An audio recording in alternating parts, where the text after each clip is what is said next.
ground dog training, and I'm gonna do a free virtual lesson for you guys. My dogs, I haven't used this in a while. I've taught it to them, but like a lot of things, I don't ask them to do that much. I have a fenced in yard. They're basically really good. They come when they call, they wait when I ask them to, and they walk nicely on a leash, and that's pretty much all I need. So, they have probably forgotten this, so I'm doing it with two. So we're working on a settle, and I use boredom to get dogs to settle. So if you notice, they're on leashes, um, and they know I have food, and I'm not going to let them go anywhere. They're on short leashes. As soon as they lie down, I'm going to quietly drop food, and then the other dogs are going to try to eat that food. I'm doing it harder so that if you have a hard time, I could take one, it would be easy. Sit. You can, however, ask them to sit and then just keep them sitting there. And just wait when one of them goes down, just without really making eye contact or talking to them, still ignoring them basically. Just drop food between their legs, like I did. So I'm going to drop it for him again.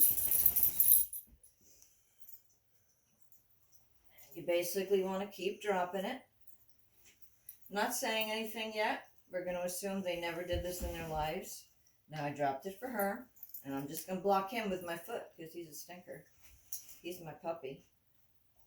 So drop it for him. Drop it for her.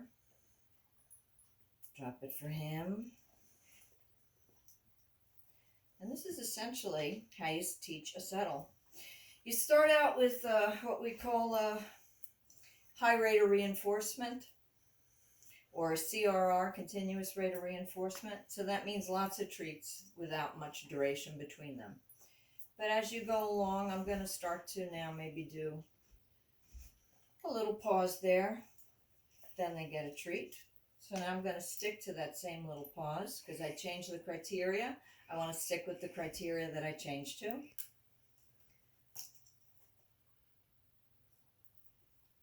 Notice my snazzy pouch. Figured, let's be festive during quarantine.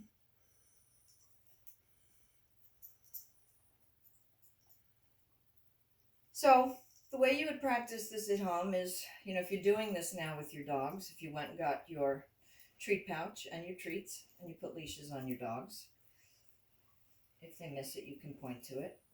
He got distracted, so he missed it. Again, I want to keep to about 3 or 4 seconds here.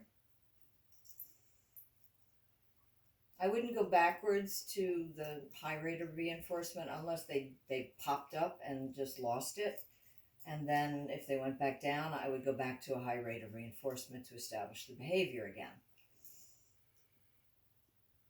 So at this point, I'm not saying anything.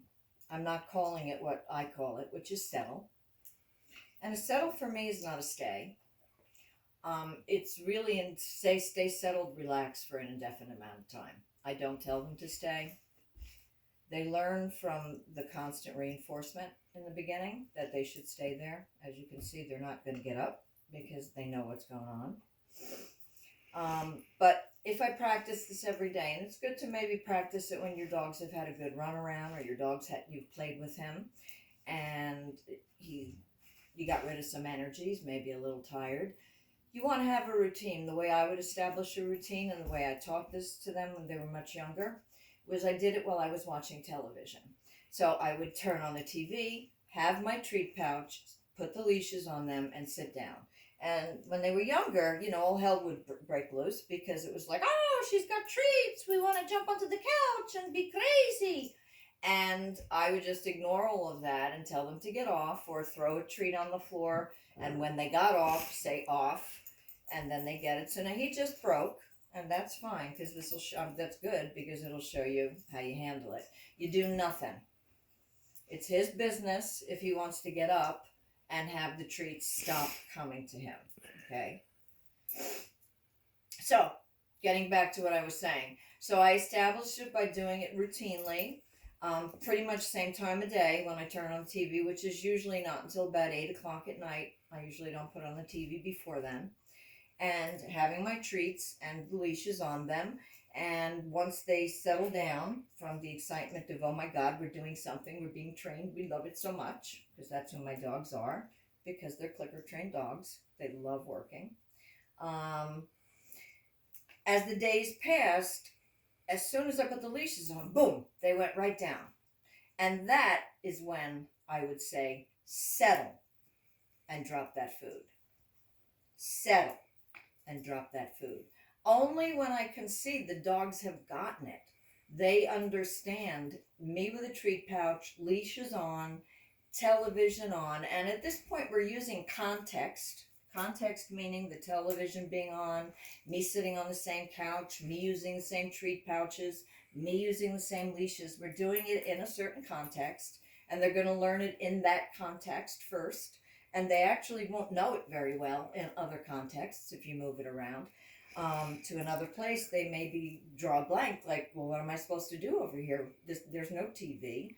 This isn't the family room. This isn't where we normally do this. Or if you try to ask for it in a distracting place like the vet's office, it wouldn't happen. You slowly change rooms, add distractions, and build on it. But getting back to when you actually say a command, you don't say the command when they don't know it. You only say the command when the dog they have showed you. Settle. And mine have now. They have shown me. I remember, Mommy, you haven't done this for a very long time, but we remember doing this when we were littler. Settle. So that's how you teach settle. It's not hard. Be consistent. Be positive. And know that I am here to help you. If you are at home and your young puppy's having house training issues, don't feel you can't contact me. We can do lessons virtually through a video conferencing app. Or I can video something for you, send it to you, and then you video yourself practicing it and send it back to me, and then I can critique it. Where'd that come from? I've been in the house too long. But this can be done. I'm going to lower my rates. So I'm going to make it less expensive since I don't even have to leave my home to help you. But there are a lot of things I can help you with. You'd really be surprised. I've been doing telephone training for many years, and it works. There's a 5-star review on Google. Someone that was very, very pleased, and she had a difficult situation, but I was able to truly help her until she could hire a dog trainer in her area, and she couldn't find someone who was positive at the time, and she lived upstate New York, further than I live. So anyway, that's it, guys. Stay safe. I wish you and your family health, lots to eat, and enough toilet paper.